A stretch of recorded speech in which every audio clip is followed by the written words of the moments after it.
आइए अब सुनते हैं भगवद गीता अध्याय 1 श्लोक 9। इस बार ऐसे जैसे आप महाभारत की रणभूमि में खड़े हैं और हर नाम के साथ जमीन थरथराने लगी है।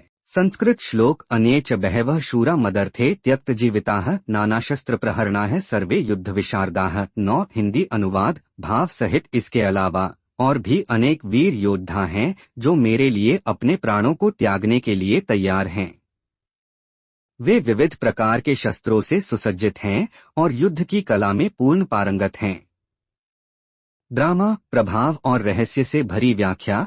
अब दुर्योधन अपने आखिरी तुरुप के पत्तों की घोषणा करता है। वो योद्धा जिनका नाम शायद प्रसिद्ध न हो, लेकिन जिनकी भक्ति और बलिदान की भावना एक परमाणु बम से कम नहीं।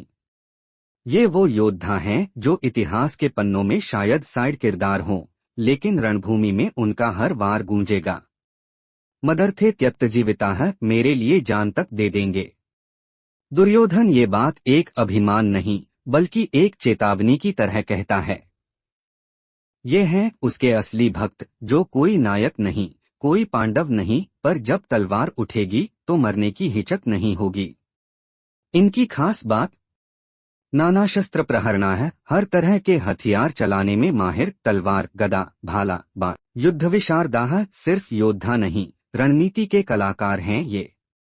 और अब यही है असली सस्पेंस। क्या ये अन्य वीर सिर्फ संख्या बढ़ा रहे हैं या युद्ध की दिशा पलटने वाले हैं? क्या पांडवों की रणनीति इन बलिदानी योद्धाओं से टकरा पाएगी, या फिर यही अनदेखे योद्धा बनेंगे भविष्य के युद्ध नायक?